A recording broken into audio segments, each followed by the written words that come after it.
Welcome back to Conversations from the Heart. Today we're joined by an awesome guest. We have Grandmaster Richard Hackworth here. He is the owner of American Dragon Martial Arts Academies and quite successful at that. He's a 9th-degree black belt in Taekwondo and a 9th-degree black belt in Hapkido, amongst many other accolades. We are honored to have him with us today. Grandmaster Hackworth, how are you doing today, sir? I'm doing very well, and I just wanted to thank you, gentlemen, for the opportunity to share with your viewers and listeners today.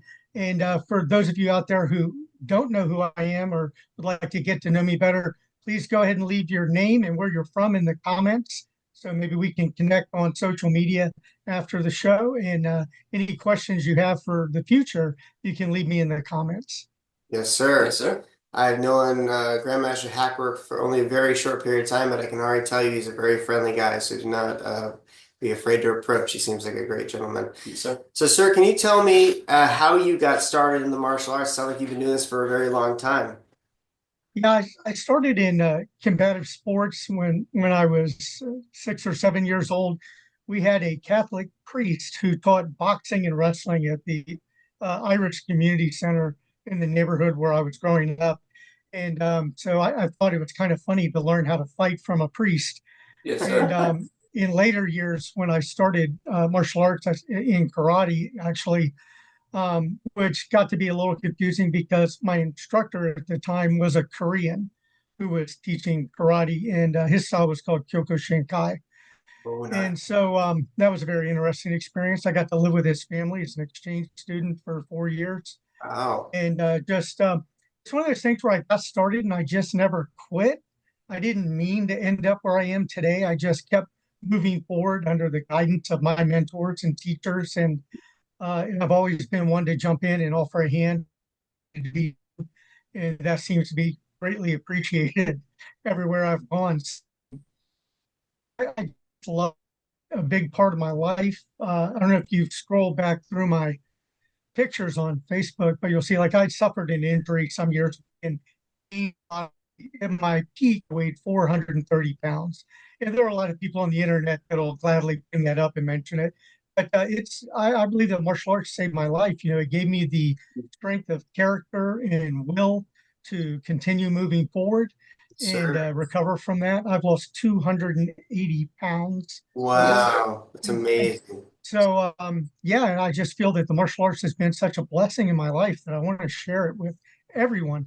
And that's why I wrote the book. Be a life champion the martial arts way is it's for the general public mostly to encourage people to look at the martial arts as a way to improve their lives outside of just fighting or competing.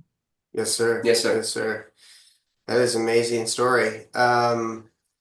Sometimes we think that the biggest takeaway from the mats is learn how to kick and punch and defend ourselves, but I think the leadership life skills and that indomitable spirit that you learn is probably the biggest takeaway. You're going to use that to, maybe lose some weight or get a better job or do better in school. I think that's a really powerful tool to help you in life. So you're a testament to that, sir. Yes, sir.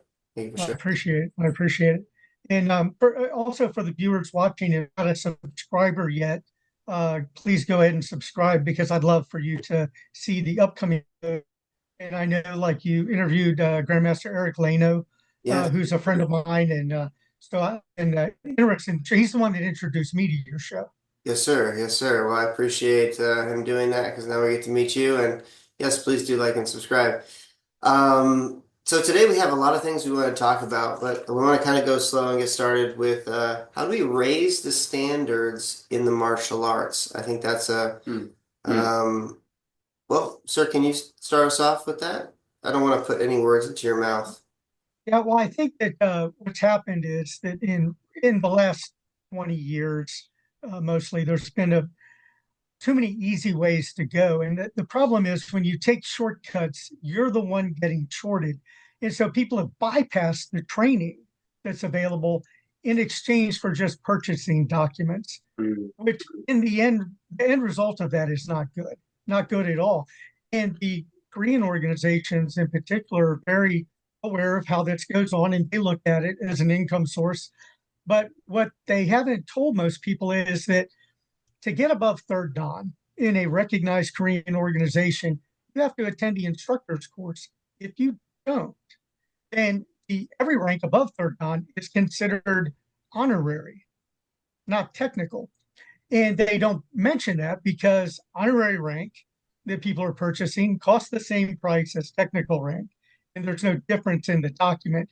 But you never get invited to participate in a lot of the higher level things and the great stuff that goes on in the organizations if you only hold those honorary ranks. That's why those people have no offices or positions or participate in anything. And I've been really blessed that my instructors really pushed me. And if they saw my motivation waning, and I mention this in my videos a lot, that it's self discipline that gets you where you need to go, not motivation, because motivation is fleeting. It will run out on you in a minute. So I just feel blessed that they've always pushed me. And also, like a lot of times, I was the only American at a lot of the places that I was training at and events I was going to.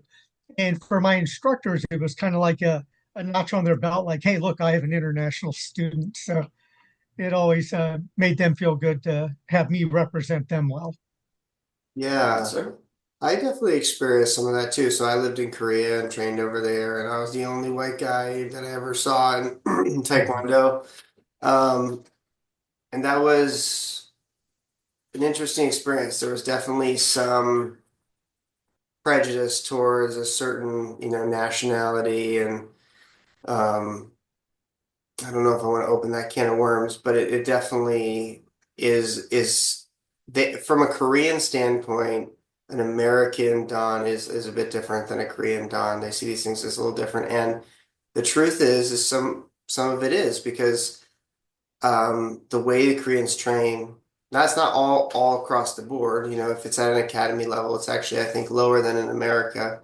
But at the college level, at the like really high level athletic level, it's just like completely different thing. My wife, she was a professional Taekwondo competitor, and she went off to a physical education boarding school, and they cut off her hair, told her she couldn't wear makeup, she had to sleep next to her coach, she couldn't have a boyfriend.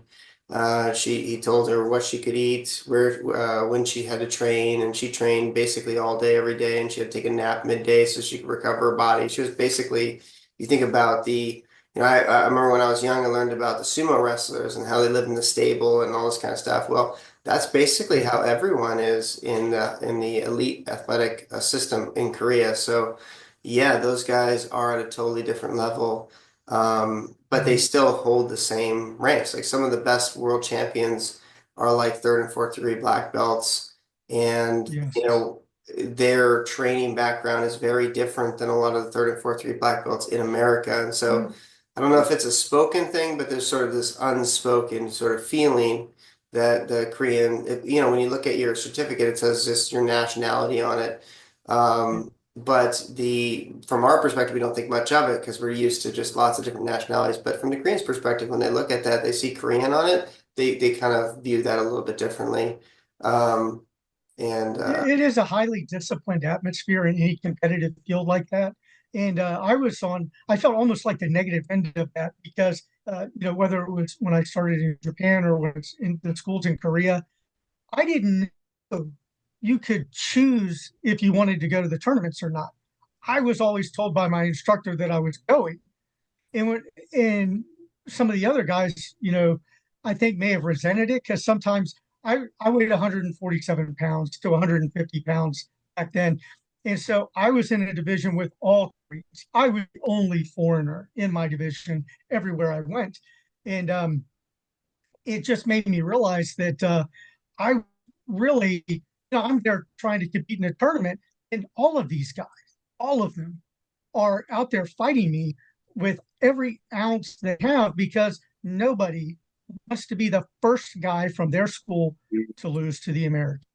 oh yeah, oh And so I'm defending my life in this yeah. match because I'm fighting my opponent and a referee a lot of times that was, looking the other way for certain things.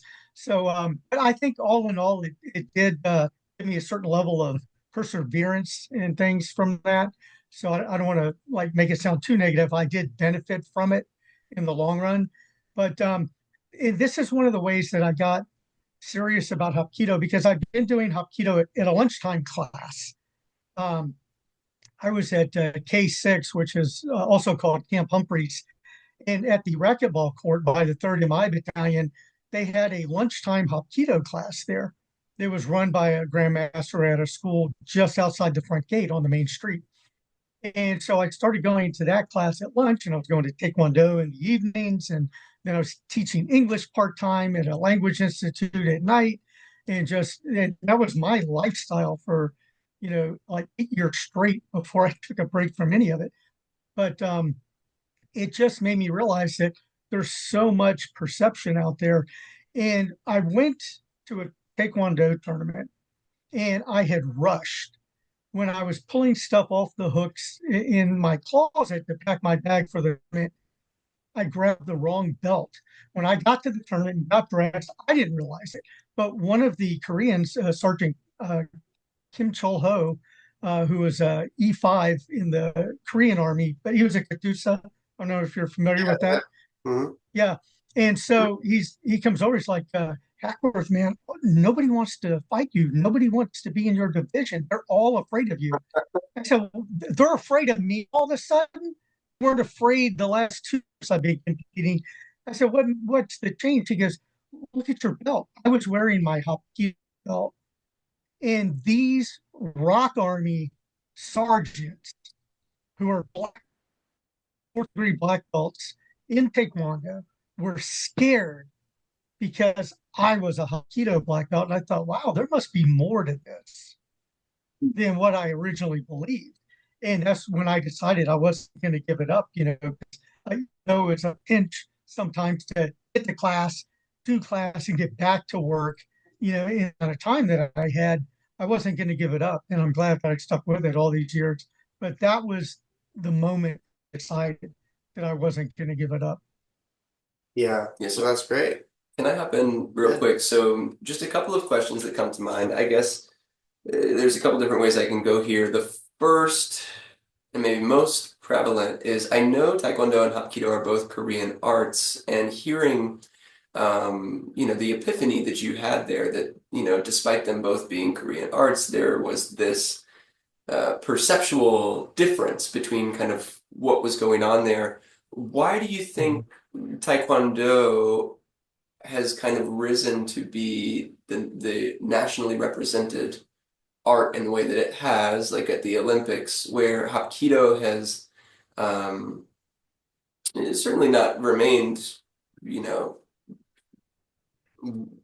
maybe underneath, that's not quite the right term, but Less common for sure. Taekwondo has kind of taken the world stage where Hapkido maybe has not in the same way. What do you think has I caused? think the difference is the leadership. Early on, starting in the 60s, and especially after 72, 73, when they formed the World Taekwondo Federation, the leadership was pushing internationally. And the government supported it because they wanted to build a name for Korea through athletics because they couldn't do it through science and technology. They just didn't have the money. And they loved the idea of something like Taekwondo because there are weight classes, which makes it a lot more even on the competition floor. Um, I think the fact that it's less physically demanding in many ways made it more popular as the sport than what Hapkido was. And then the other thing in the early years, the stigma that, well, Hapkido is really kind of like the Koreanization of a Japanese martial art from Chae Young Sul. And then the other downfall for Hapkido was the organizations that formed early on because Chae Young Sul was the founder of Hapkido. He just wanted to teach it at school. He didn't want to be bothered with running an organization, trying to deal with promoting people that he hadn't personally trained. And so that went on to people who honestly had no business running a martial arts organization. You have to understand that Gihan Jae trained with Chae Young Sul from the ages of 13, 14, and 15. He was a child. He was not in the adult class with masters and people that were becoming grandmasters. He learned what you would teach a middle school and high school kid. But later on, he dropped out to go to high school to get better grades, his military service, and then he wanted to form this Hapkido organization at like 19 years old. Well, let me ask you something. In any other martial art, if a group of 19-year-olds got together and said, hey, we're going to run the martial art, they'd get laughed at. But here we are, you know, 50, 60 years later, now they're in their 80s, and people just feel that, oh, well, it was this, it was this. And the other thing too was back then, they were promoting people from white belt to seventh degree black belt, making them the head of their own quans in 2 years, sometimes three if they were a slow learner, but only 2 to 3 years of training. And so you have to understand that the level and the depth of the training through that organization was very shallow. And that's why they came up with a lot of the flashy kicks, because all these guys were young. They wanted to be movie stars and they loved all the Hong Kong action movies. They wanted to do that. And that was their way of trying to break into it by becoming something that was more acrobatic and fancier looking compared to Che Young Sool's very pragmatic and practical self-defense system. And the other thing that went into that was that because Jian was so willing to sell rank to people, whether they had done their training or not, there were people that would play on that.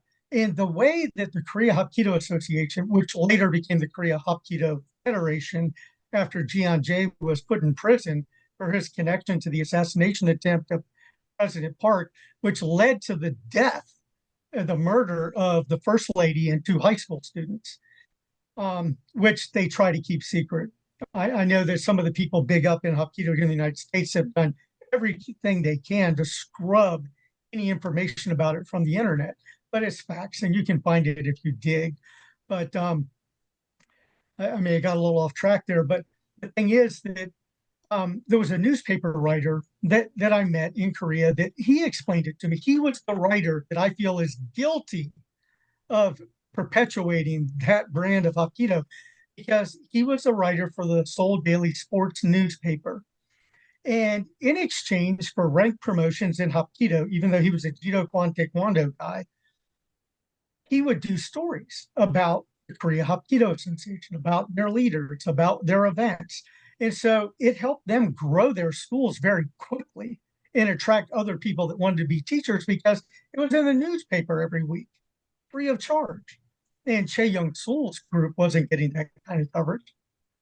So that's really how it all exploded with like what I call the McDonald's version of Hapkido compared to the military art that comes from Baito Ruaiki Jiu-Jitsu.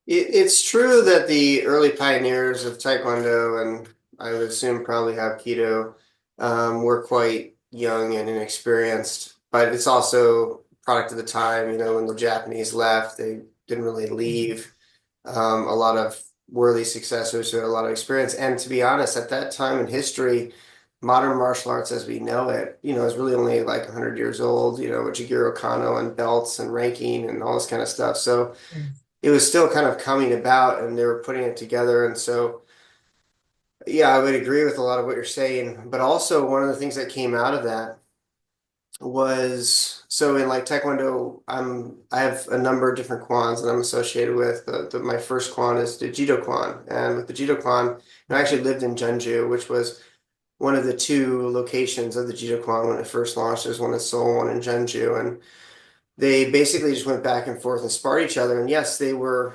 you know, pretty.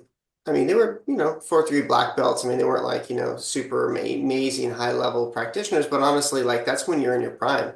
Like when you're seventh, eighth, these guys, they're getting old, you know, they can't move like they did when they were younger. And so, in some ways, they were actually really great martial artists, and they would go back and forth. And the reason why forms really weren't a big thing until very recently was because they didn't really know that many forms. They didn't really focus on it. And so they were just focused on sparring each other. And from that, they developed the side saddle stance and all the great kicking techniques that we use today. And like the kicking paddle and the chest protector and all these things came out of them kind of going back and forth and sparring each other. And until then, you know, a lot of the karate guys, which, you know, Taekwondo basically comes out of, were like fighting in front stance and like really ridiculous, doing a lot of ridiculous stuff that didn't really work. And Taekwondo sort of started like in the early days of Taekwondo, we were winning all the world championships. We were kicking their butt. And the reason why is because we put such a heavy emphasis on just live training and sparring. And so I think, you can have somebody who has less experience, but has the right experience, which is that live training and has put in a lot of heavy hours doing that and actually can come off the mats with a high degree of proficiency. And I think those degrees really, I don't know how you feel about this, but I have a lot of degrees too. And at a certain point, it's really important when you first start out, you feel like, oh man, if I can get the second degree, my metachlorian count will be like even higher. And then, by the time I'm six, I'm flying around shooting laser beams out of my eyes. Like literally people think that these degrees mean like you like ascend to some higher level of ability, but it's just like in the military, just higher ranks of seniority within the organization. And, to show this person's been on the mats longer than you. And of course, you should show respect to that, but it doesn't necessarily mean that they're going to be like, Yoda if they're at, this level versus this level here. So I think that even though the martial artists that started Taekwondo were quite young and they were largely influenced by the Korean government and even like General Choi Hong, I hear he was like a green belt or something. Like he was not a very high ranked martial artist and whatnot. Still, were at that time the best that they really had to put together to make these things happen. And I think Taekwondo as a whole, the level of athleticism that's involved in Taekwondo now is crazy compared to like way back in the day because there's so many practitioners worldwide and it's very competitive. Now things have changed a little bit because Taekwondo's popularity has waned a little bit over the years because of the rule changes and the electronic hogus and stuff. But back in the 90s, like it was incredibly competitive and had reached a very high level of technical ability, I think. Um, Sorry, not to just spiel there, but just to kind of have a conversation about that. Because I agree with you, but I also think it's a kind of a product of the time. Like every discipline was going through that, like at that time. Well, Um, as a sport, I think that that was just evolutionary. But the problem you run into is that, like, especially with the older grandmasters, they weren't less skilled; they were less physically abled because of their deteriorating health and things. And people mistake athletic ability for knowledge, and it's not. mhm, And that's where they ran into a lot of problems too. Was that people decided that all they wanted to do was fight, and a lot of them weren't really into the forms because they hadn't reached the level where they were learning what the forms were. And I see a lot of people talk about interpretation of the forms, especially like the Palgays and the Teguks, or where the people that created those forms, some of them are still alive today. So we're able to learn what the intention of those moves were. You don't have to try to interpret anything. And people are like, well, it could be this. I'm like, yeah, and you can drive a nail with a pipe wrench. That doesn't make it better than a hammer as a tool. So you have to put this in perspective that way. And I say this after that realization hit me with one of my teachers was that I was very athletic as a young man, very athletic. And so I prided myself on my physical ability, which is only natural when that's all you've got to fall back on. But when I realized one day doing in some training was that my level of knowledge was still mhm, decades away from my teacher. mhm. And that's when I decided I really have to like open my eyes and be more mindful of learning the principles. And that was the other thing with like the Korea Hapkido Association. They went to a technique-based teaching system Yeah. where they could charge you by the number of techniques that they were teaching. Because if you teach them the principles and they understand these principles, they don't need you can't slow them down with 2 years of color belt level techniques. You see what I mean? It's a faster way of learning, and that all goes back, especially in Hapkido, with the 36 pillars of Hapkido from Che Young Sul, which I think is partly based on the 32 pillars of Jiu-Jitsu from Sokaku Takeda. But he added a few things as he formalized it as a system of his own and got away from using their name because, the Hapkiusul one was just the Korean translation of Aiki Jiu-Jitsu. It wasn't a different art. It was just the Korean word, just like judo is not a completely different martial art. That is the Korean word for judo. Just that simple. But a lot of people try to take it out of context and really misrepresent that. But I think that once people get into learning the principle, and this is where I run into problems here, is that it's hard to find people today that know more than 5 of those pillars in the Hapkido community. Most of them are only teaching the first 3, the principle of non-resistance and flow principle, and those are the ones that you're learning at the very first class. But what about the other 33 pillars that are part of the system? Those are not being taught in organizations like the Korea Hapkido Federation and others.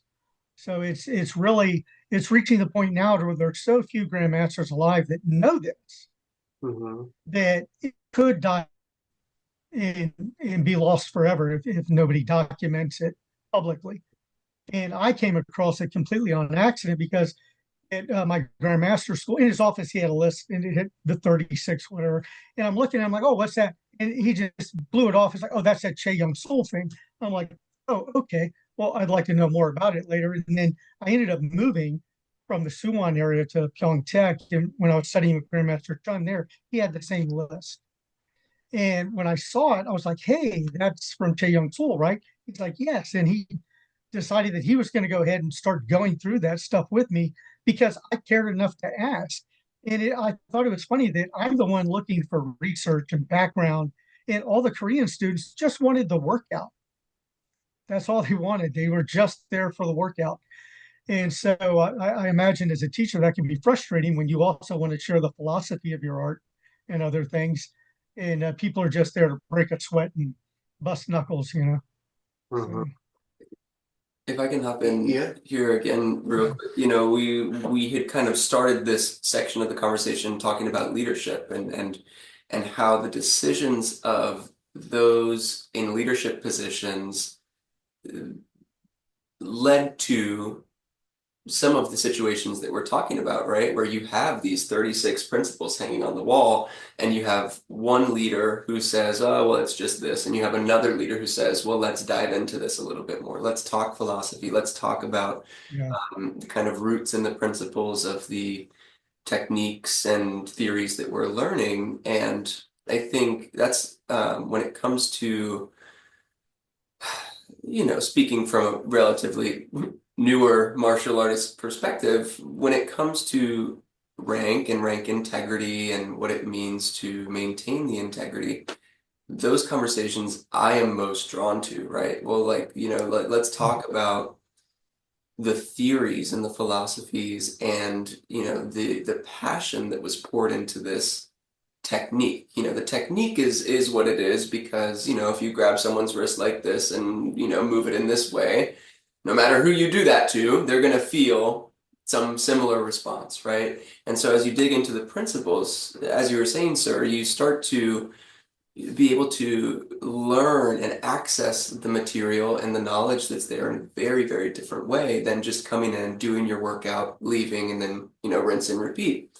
So I just wanted to kind of note and turn to the leadership aspect of that and how important it is as instructors and as leaders to remind the students that, the workout is part of it, but it's not only the workout that we're here to do.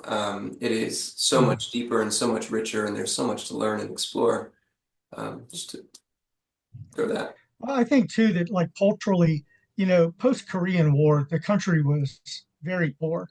And these people had nothing, they weren't able to go to school. There were times that they were going days at a time without food. And so as they got into positions where the income opportunity of selling a rank compared to the minimum income opportunity provided by actually selling training overtook them, not out of greed, but out of desperation, because they wanted to get up out of that situation. And I would like to believe that they intended to go back and fix that at a later time. But by the time they reached a comfortable level, it just was too far gone. You know, this is, I don't want to get too off topic here, but I think it is kind of related to what we're talking about. So I'm sure because you lived in Korea, you know about gift giving societies and how that works and how there's these Mm. lines where, if you're in this line, then you're going to follow this person up to the top. And, if they get a better opportunity, they're going to help you up in that opportunity. And you maintain that line by giving gifts to your senior. And I think actually a lot of this is a product of that gift giving society, actually. And this idea of, um, selling ranks it is definitely out there. There's no doubt about that, and that's really unfortunate. Um, but I think it is a little bit of product of that gift giving society and how that works. I mean, I know because my wife's Korean. I live with a Korean family. I lived over there. No one in my life spoke any English. I had to learn Korean to communicate, and so I deeply understand Korean society. And I think some of the things that are really interesting are Koreans value rank much less than we do, which is weird. Uh, Absolutely. I agree they, 100%. they value it much less than us, but what's interesting is they value experience much less than us too. They value certification much higher. You can have an amazing story. Like in America, you can have an American martial artist who's like, I went into a cave and killed the bear, and then I trained in his den for 30 years, and then I came out and I chopped down a tree with my bare hands, and then, I opened my dojang with the wood that I milled from that fallen timber. Um, and people be like, bad ass. I want to train under this guy. This guy's the shiz. But like in Korean culture, they say, well, that's a great story, but where's your certificate?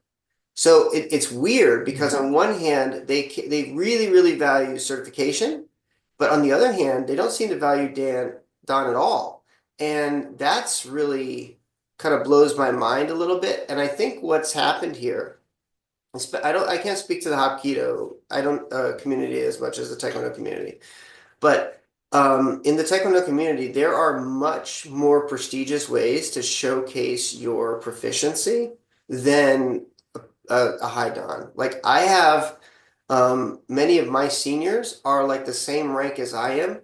They just basically stopped around like, some of them stopped at like 6 degree black belt and stuff. And they just, yeah, that's fine. Then they didn't seek any higher advancement.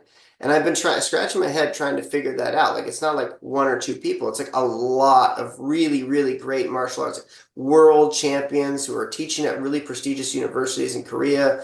And I think for them, like being on the board of like the Korea Taekwondo Association or being a professor at Hanguk Chede, like these are way more prestigious accolades in their mind than just another stripe on their belt.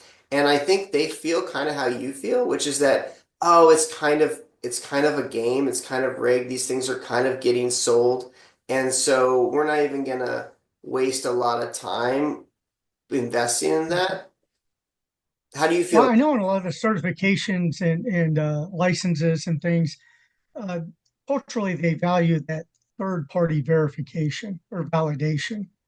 The fact that an organization or a university or somebody's willing to say, okay, yeah, we put our stamp of approval on this guy, as opposed to just the rank.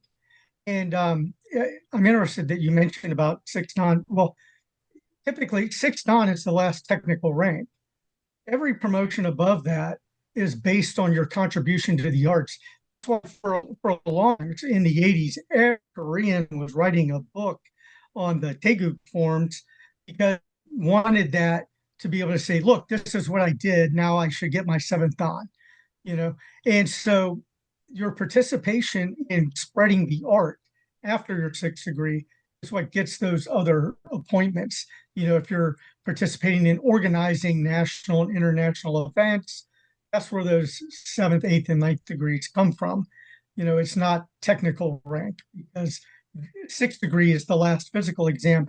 Now, a lot of times in recent years, I know people have started doing, the Koreans from the United States would go to Korea, and they would test for their sixth technical because they didn't have it, but would be presented a ninth honorary to bring back to their country, to the United States, a marketing tool. And that's all it really was.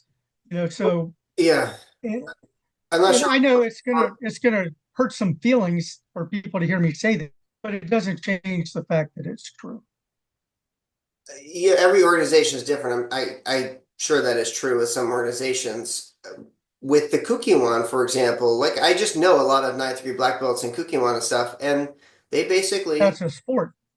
yeah, That's a sports certification. That's different than the military art well, no, the certification. World Taekwondo Federation is a sport. The Kukiwon Yes. is the martial arts side of things. But with that, you have to learn some curriculum and you have to demonstrate that curriculum and you have to do other things like write like a thesis and whatnot. And you have to have trained so long and have so much accolades and whatnot. But those are actually fourth, fifth, and sixth degree requirements. I had to do a thesis to get my sixth Mhm. in Taekwondo through Dongdo Kwan. And the like my seventh, eighth, and ninth come from a national organization that I belong to here that's run by my Korean instructor in Korea. So, I'm very familiar with like the levels that they play in this deck of cards and how they shuffle it, because I see a lot of times, like when there are Koreans that I meet, when they find out that I have a sixth from Lee Young Woo, the founder of Jangdo Kwan, that Yeah. I tested for and did my thesis for and all that, did a 2-year internship before being able to go to the instructor's course and then the master's course. And in through the sports, now they just have one course. And that course at Kukiwon, honestly, the Koreans consider it a joke. You go 2 days of sparring, 2 days of forms. On the fifth day, you're doing half day of sparring, half day of forms, walk across the stage and get a certificate. And that's what you get for your money. But in defense of the Kukiwon, they're relying on the universities to provide the actual education. The Kukiwon certification that they're going to get is just a formality because these guys have been 4 years in the university, supposedly training on all the other requirements. So So there, it's yeah, if you it's a train at double-edged university, sword. sometimes there's expedited promotion with the Kukiwon because of that. Like if you graduate, I know because my wife, I trained at university in Korea, in Taekwondo, and Mhm. my wife graduated with a degree in Taekwondo. And I was actually gonna enroll in a doctoral program in Taekwondo and at Hanguk but I needed to get a little bit more fluent in Korean before they would let me in, and I ended up moving back to the States to start my school. But so I'm familiar with that system, and I mean I agree with you what you're saying. Like seventh, eighth, and ninth on these are definitely based on your contribution to the discipline, and that's how it should be. I'm just saying that like mechanically, it is like literally just like a test that you take, and you can get that next rung, and it might not be with all organizations. I don't know, but that is you know, how it is with the cookie one, at least. Yeah. And the other great thing that I was saying about with like the leadership is like with the instructor's course. Earlier we were talking about applications. They go through the applications at that instructor's course to make sure that you have learned them. And so when you're learning the actual applications compared to the theory and stuff that's been put out there, it's there's one form, one of the good forms where they talk about, you know, again, breaking the kneecap. And I just shake my head when I hear people regurgitate this nonsense because at the actual instructor's course, they tell you that's a defense against a bear hug. That scooping of the hand is you placing your hand to the small of their back. This movement is grabbing the throat and pushing their head to the floor by folding them in half with that motion of the arm. But time and time again, I keep hearing people say, "Oh no, you're catching a kick." Really, you're not catching my kick. I assure you, Yeah. you're catching a kick and breaking a leg. And so that kind of misinformation, once it goes so far and so wide, um, a lot of the instructors, even if they learn better later, are just in the habit of teaching it that way and don't want to go back and correct themselves. Yeah. It's a So very slippery slope. yeah, yeah. No, I hear what you're saying, and you're bringing up some great points. Um, what do you think this? I want to kind of get back on topic with our original question here, which is how do we improve the standards in the martial arts? And I agree with you. It's an issue. I think it's partly just an issue of there's just so many different associations and organizations, and they're not talking to each other, and there's different standards, different places. So in the ideal world, the ideal standards, what would that look like to you to improve the standards overall in the martial arts? I think that making attending the instructors training and master's courses and higher level education programs more prestigious than buying a trophy and calling it a Hall of Fame award that you did absolutely nothing to get. And we're in that participation trophy lifestyle, particularly here in the United States. That people, they're so used to just buying what they want without having to do anything. But if you make having been to those events more prestigious and more expose it more or promote it more to the general public so that they understand, then I think that's where you're going to get people to start applying themselves a little deeper into the training. It's going to be a self-discipline thing and a self-pride, because otherwise you just have a bunch of heavily papered keyboard warriors trashing each other online. And it's we have to really dig deep and take some personal pride in our path. Is Yeah. So you had mentioned there's a strong importance on curriculum and understanding certain curriculum. Yes. You mentioned these 36 principles and whatnot. How important is the live training, and can some of those principles be gleaned from actually just doing the exercise? Like if you kind of going back to my original point, which was that, yeah, maybe some of these masters that started, some of these Korean disciplines were fairly inexperienced, but they put in the hard hours and they trained a lot, and they ended up developing the sport of Taekwondo and, developing a lot of great techniques out of it. Um, can you not learn those principles? You look at something like Brazilian Jiu-Jitsu, who they basically took judo and made it even better based on a lot of live training and a lot of experience. In judo, mostly they'd stop you when you went to the ground. After like 10 seconds, they would make you stand back up. But the jiu-jitsu guys were like, well, we really just want to figure this out, so we're just going to stay on the ground. And what they realize is that all the techniques that are actually in judo, which are also in Brazilian jiu-jitsu, were really effective, but they made a little, a little more emphasis or some subtle changes here and there in application. But mostly it's basically just judo that was focused on the ground game. And they learned a lot from that. And I think that experience, if you look at some of the greatest martial artists of our time, whether it's Bruce Lee or Helio Gracie, like they learned a lot of their wisdom from the doing. And I agree with you, like there needs to be Right. wisdom behind all of this curriculum.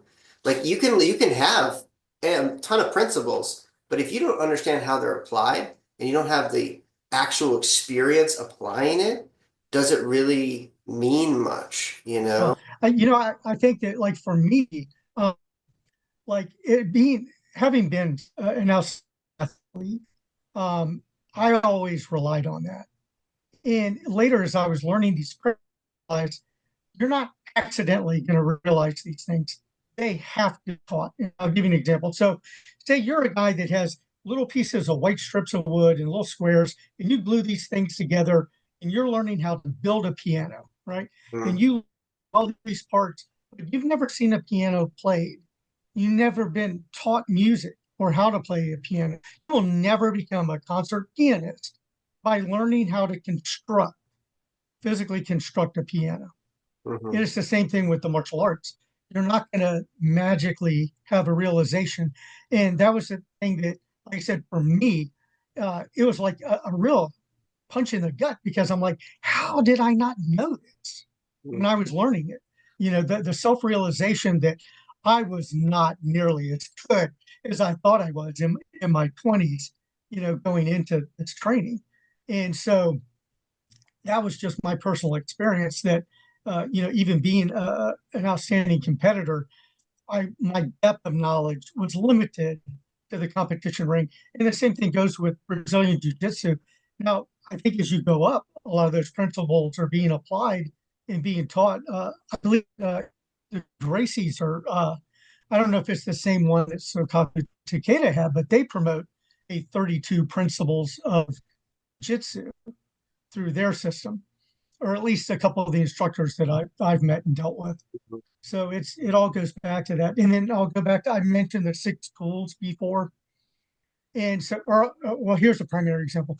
So you see all these complicated, elaborate techniques. Well, one of the pillars of Hapkido is the principle of economy of motion. Yeah. Once you've passed a 4th step, you have failed that principle. It's 4 steps or less. Because at that point, you haven't executed a defense. You're participating in a tussle. I don't know if I'm explaining that very clearly, but by the 4th move, you've either subdued them or finished them. And after the 4th move, you're either having to counter, or it was because maybe they countered you, would be the only reason that you would go past that 4th move. And that was the difference in the training with Che Young Sul and the other organizations run by the 17, 18, 19-year-olds, because they were all about the workout. And Che Young Sul was all about the practicality and pragmatic technique and the efficiency. Because efficiency isn't going to get you a role in a movie. Yeah. Right. So they like to stretch those things out for demonstration purposes. How many moves is a knockout? Yeah. Right. That's where we go to. And then I know I mentioned the 6 tools. So with Che Young Sul's Hapkido, there are 6 primary tools. You've got, and these words might be different from one Hapkido school to the other, just like in Taekwondo. I heard some different terminology from Mudokan schools than I heard from Tongdokan schools. So basically, it's Beigi, Chigi, Goki, Tanjigi, Gupsu, and Cholhak. So Beigi means to escape, whether it's escaping from a choke, a headlock, a lapel grab, a wrist grab, a hair pull, any kind of thing like that you're escaping from is Beigi. So Chigi is any kind of strike, headbutt, fist, elbow, knee, kick, butt bump, shoulder block. Any type of hitting your body against theirs is Chigi. And then Goki is any joint manipulation or bone break, wrist break, or joint break. So that's Beigi, Chigi, Goki is the breaks. Anjigi is to off balance or throw. And so any move that consists of off balancing or throwing your opponent is called Tanjigi. Kupsu is pressure point manipulation, pressure point and vital point manipulation. And then Cholhak means to choke or strangle. So if it doesn't fall under one of those 6 categories, then it's not considered a pure part of the art. And I think that what I've seen, and if you look at like some of the training you've done, you'll find that a lot of great martial arts, no matter where they're from, have overlapping commonalities in principle and technique. And so like I know I went to a seminar in Filipino martial arts, and one of the things that they were doing, we call a neural stun. It's simply a technique to distract the opponent to give you a nanosecond of free time to perform your move without their full resistance. Yeah. And so things like that are very common in many martial arts. I know, Kempo and Filipino martial arts all are very big on doing that. Taekwondo at some point. And also the principle development from military Taekwondo to like Hapkido was a difference in philosophy, because with the Taekwondo, they're training military warriors. The idea was that we're going to condition your body into a weapon. So when you punch somebody, it's like hitting them with a hammer because your knuckles are the size of walnuts, your forearms are hard as steel, your fingers are like rebar. So because of that conditioning, you're going to be a very valuable weapon in that battle. You're not going to live too many years because your body can only tolerate so much of that for so long, but they only need you to survive that battle and get the victory. Whereas Hapkido, they were looking at as being a defensive art for everybody in the royal family. So, like, we have a series of breathing exercises where they move out, move up, move out to the sides. You've probably seen these 100 times. Well, in some of the reading that I did, it explained that those were originally taught as escape from bear hugs with a strong exhale to get the energy flowing to help you break free of that grip. So you would do like a little shin kick with the heel as a neural stun, and then forcefully exhale to the front to break their grip free. So all of these go back to those principles that are happening but not being explained. And until they're explained, people don't realize them. I didn't. I didn't realize that that's what was going on until it was told to me. All I knew is I was breathing in deep, hold, breathe in for 4, hold for 4, exhale for 4, hold for 4, breathe in again for 4 for the adult breathing. I think some people call it 4 count breathing, and whereas in Hapkido, like with the kids' classes, kids weren't real big about counting, so it's just breathe in deep, exhale out with a key up as you push your hand forward. And so even the different levels of breathing are pronounced. And the breathing, like you're probably pretty familiar with the key up in Taekwondo. So at the Incheon Sports College, they started recommending that people count repetitions instead of key-opping repetitions, count with numbers, because what they found was that there were a lot of senior grandmasters dying of heart attacks in their 40s and 50s. And they linked it back to a tiny adrenaline release that happens every time you key up with focus and energy. It triggers that adrenaline release, and over time, it weakens the heart because that's supposed to be physically a self-preservation capability of the body to help you survive that one attack and get back to your family alive. It wasn't meant for you to do 200 times in a 1 hour session. You see what I mean? Mm. And so those are the things that people need to be more aware of. And I know that we did when I was at the Mudaquan school, we key upped on every kick, every punch, So when I heard that, I was like, wow, this is really eye-opening to find out that this research goes on. And I think it's Kyunghee University, used to be called the Judo College. Is that Mhm. correct? Was Yeah, it yeah, Kyunghee or yeah. yeah, so and they had a lot of similar information that they were putting out there. Um, like I said, all of those things are easy to find if people will present them to you. The information's available. And I've had people tell me, well, I trained with this grandmaster. I should know this because you're saying that comes from this. I'm like, well, no, they're not going to teach you what you want. They're going to teach you what they believe you deserve for the amount of effort you've put in, the length of time you've dedicated to their school. It doesn't mean that you get what you want just because you showed up and paid tuition. You still have to earn the privilege of that higher level of knowledge. Mm.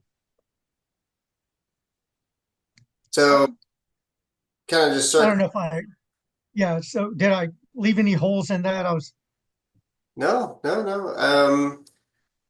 So I just kind of want to circle back to our original idea of improving the standards of martial arts across the board. And it's just like one of those topics that is very nuanced. And I think we're going into that nuance right now. And Hmm. that's why it's like kind of crunchy. And, for the uninitiated, it might be a little dense and be like, oh, okay, like yeah, I don't know exactly where we're coming from here. But I like it, as somebody who's Yes, been sir. doing martial arts for a long time, like I can empathize with a lot of things that you're saying and get into your headspace. I I've also had a lot of the same experiences as you, which is like, I learned some technique from my master and then I went to apply it and it didn't work and then I went back to him and he, told me some principle, and then I went to apply it, and I found out that there was like another principle that actually that principle was what I was missing.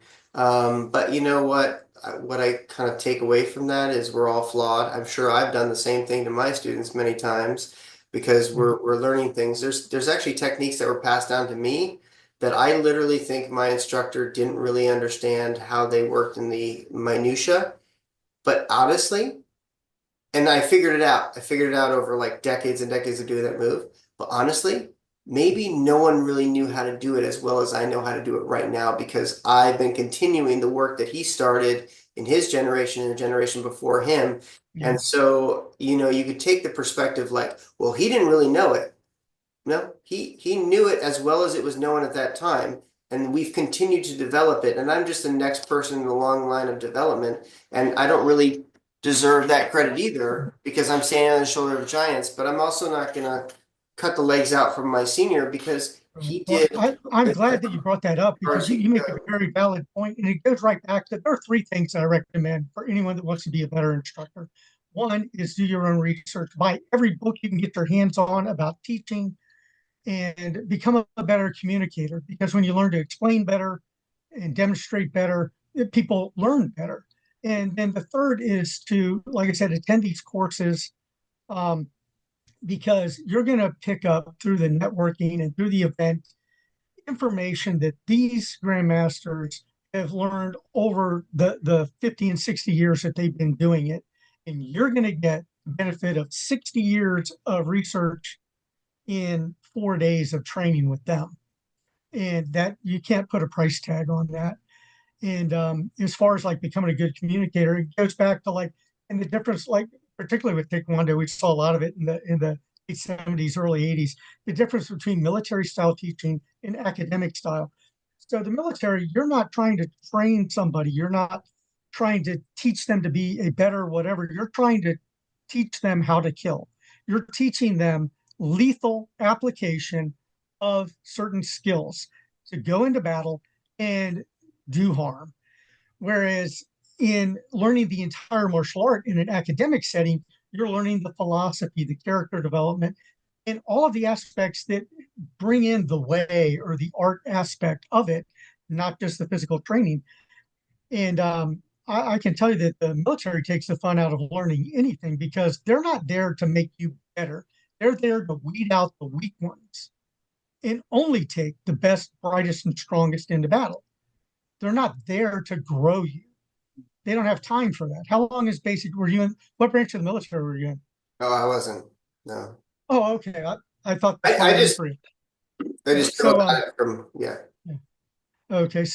But that was my experience, from like being in the military was like when I went to rappel school, you would think that sliding down ropes out of helicopters or down cliffs like at Tejedo Island, the rappelling course there, 303-foot cliff that we go down.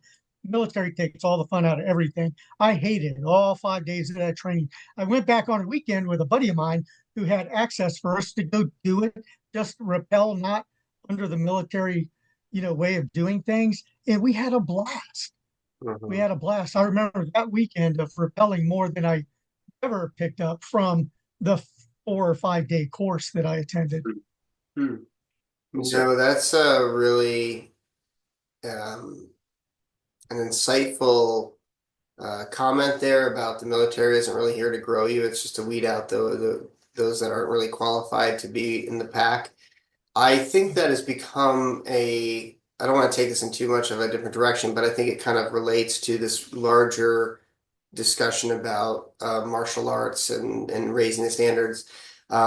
It's kind of reminds me of what I've seen in mixed martial arts and BJJ. And I've had one foot in the traditional martial arts community and one foot in like the kind of more of the like BJJ MMA community for a very long time. And I've seen how they're similar and I've seen how they're different. And with our school, we're trying to bring these two halves together because I think they really need to talk to each other. I think they both have a lot to teach each other. Um, but one of the things that I was reminded by with your statement there is that in most of these BJJ schools that I trained at, people come in, and the ones that are really unathletic, don't have a lot of inner fire, they just get knocked off within the first couple weeks, first month. And only the ones that stick around are like the really physically fit, mentally fierce people. And do those people really need the martial arts as much as the people that just got knocked off? Because I really think the people that got knocked off are the ones that need it the most.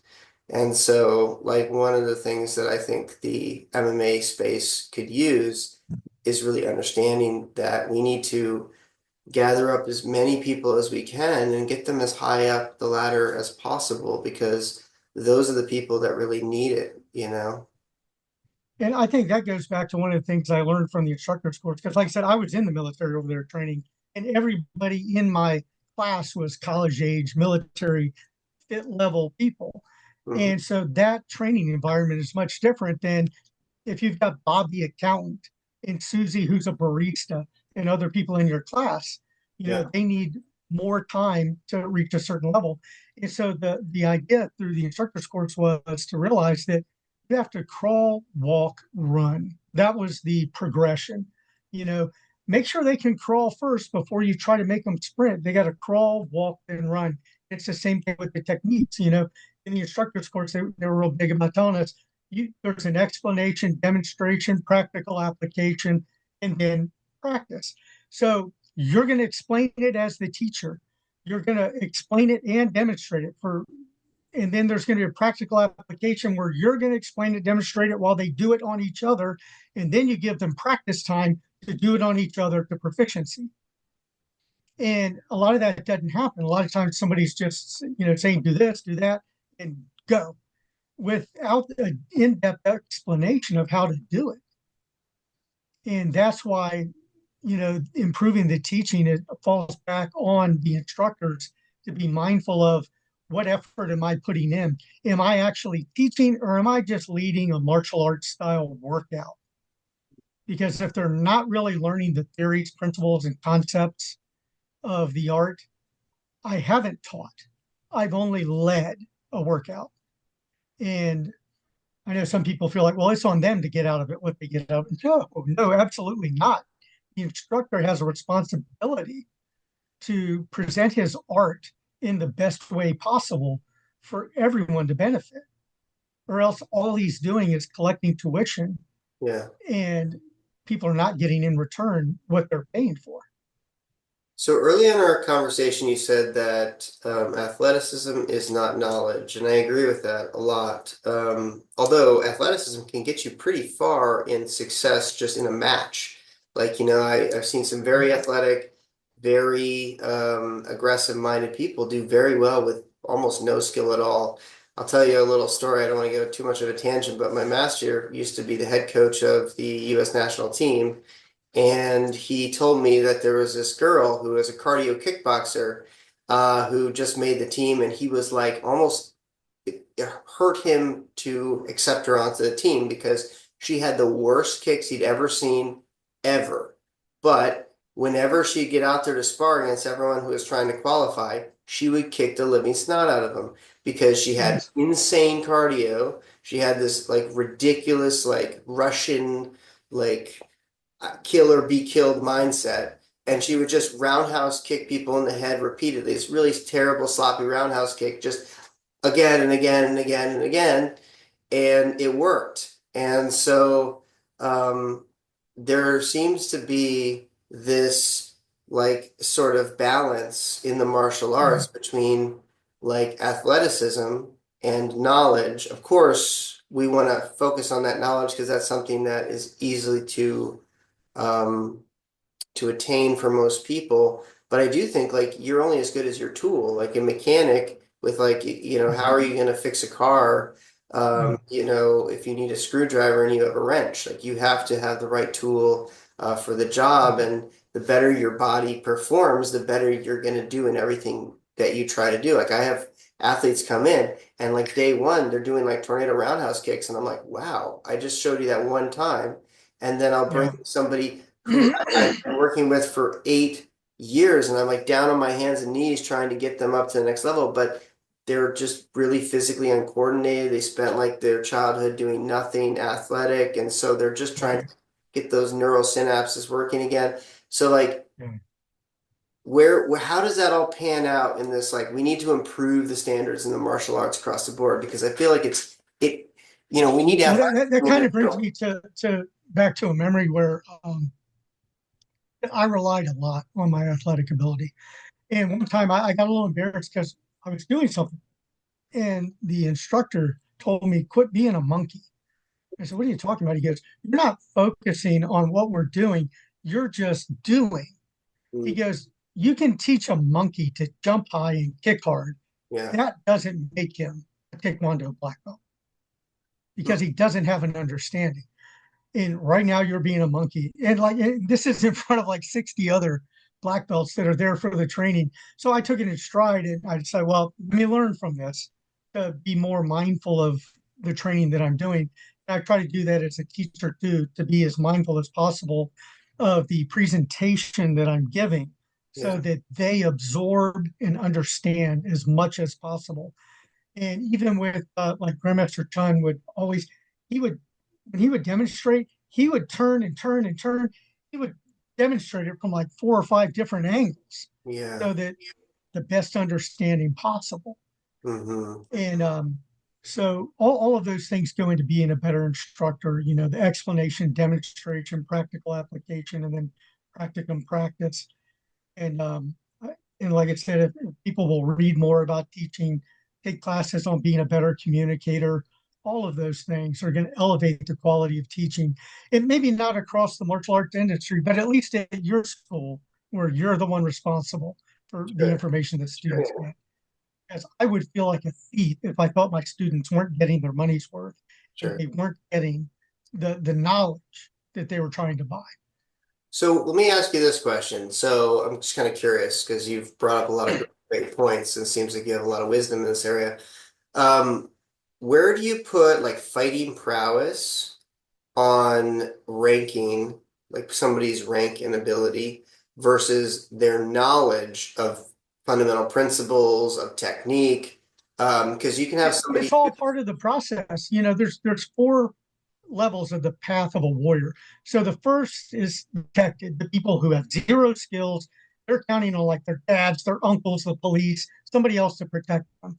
Mhm. So you have the protected. Then you have the guardians who aren't professional soldiers or law enforcement, but they're the people. They're like your dad. They're protecting you when you go out in public, go to the park, go to the grocery store. They're responsible for protecting themselves and their family. And then you've got the warriors. This should be the people with a level of practical fighting skills because they're responsible for defending the communities, for defending the country.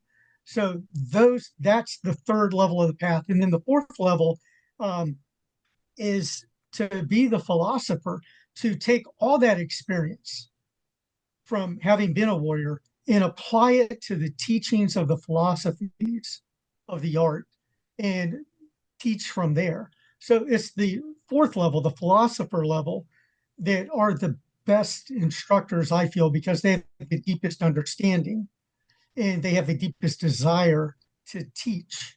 Whereas a lot of people on that third level with just the physical skill are, uh, some people call it pressure testing. I call it bullying. Like I said, there's no part of crawl, walk, run that Yeah, requires you. When you're in the military, you shoot at targets, pop-up targets to get your rifle qualification. sure. You don't get to go out and hunt another human being that has a gun. Mm. That's not how you qualify. You Yeah, have to develop the skills. And then when it hits the fan, you apply your breath control, aiming, and trigger squeeze to your shooting to have the best result. And it's the same thing with the fighting skills. So I don't know if I went overboard on that, no, but I no, think it's very important. I like what you're saying. It reminds me of a problem, an issue that I've encountered in Brazilian Jiu-Jitsu and a lot of the places that I've trained. I've been so surprised when people are like, so brown belt in like Gracie Jiu-Jitsu is actually a really big accomplishment. Usually these people have trained for a long time, sometimes like 10 years, and they're really proficient martial artists. but then they get out there and they go to teach a class and they know like five moves. Like they know those moves like amazing, like inside and out, because to be successful in any kind of sport or self-defense kind of situation, you don't actually need that many skills. You need like a few skills at a very high level of proficiency.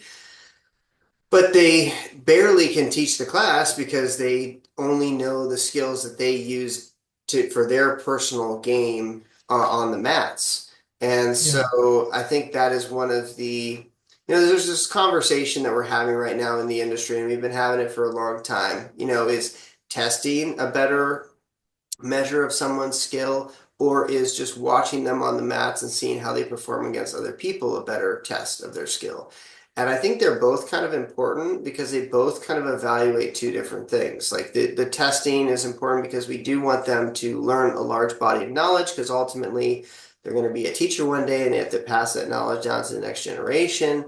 But also we want them to get that live training in so that they can put those concepts into practice and they can have the wisdom to really go deep. I think one of the problems we've had in the past, and I assume you would probably agree with me on this, is there's like a bad game of telephone. Somebody says, okay, like do it like this, and the next person say do it like this, and the hand goes from here to here to here to here to whatever, move in some weird direction, and is doing it for the wrong reason. Like it was originally a block and now it's a punch. And so that's why it's really important to know from a wisdom perspective where they're coming from. And I think that can really only come from these two sides of the coin. You have to look at people and how they're performing, how their kicks are coming along, their punches, their sweeps, their throws. But then you also need to make sure that they understand a larger body of curriculum. What do you think about that, sir? Yeah, I think you made a very valid point in that both areas are important. Yes.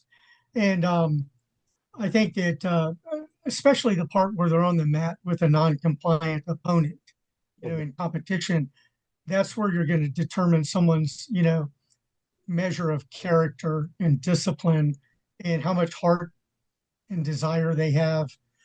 Because you can't measure those with a written test. You can't measure those with, testing forms.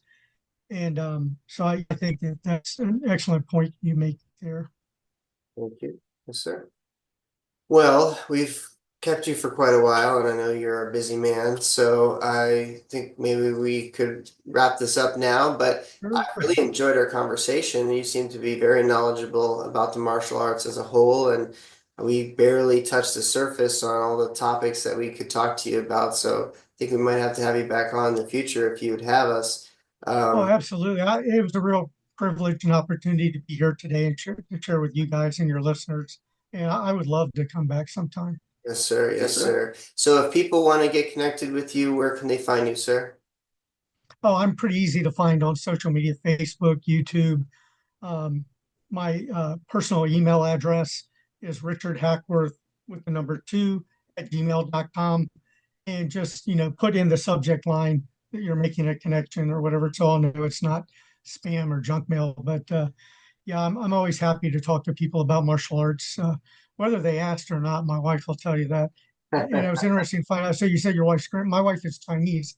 So Okay. I have a deep understanding of Asian culture as well. And I think that that's definitely benefited me in my personal relationships with my grandmasters in Japan, China, Korea. And I would encourage more people to uh, learn more about the culture. Actually, my next book that I'm writing is a book on culture, Korean culture and language for martial artists. And it's not published yet, but if somebody sends me an email, I'll be glad to send them a free uh, Word document version of it at what stage I'm at right now for them to look at. Yeah. You know, I'd be curious to hear about that. That sounds really awesome. Sir, until next time, thank you so much for coming on. Grandmaster Hackworth, 9-3 black belt Taekwondo, 9-3 black belt Hapkido. So honored to have him on the podcast today. Hopefully we see him back. Until next time, let's keep training hard, guys. Yes, sir. yeah, thank you. If you enjoyed that podcast, please consider liking and subscribing to our YouTube channel, as well as hitting the notification bell. We offer in-person, group, and private lessons at our facility in Kyle, Texas, as well as virtual lessons anywhere in the world. If you'd like to learn more about our programs, you can find us online at risingphoenixtkd.com.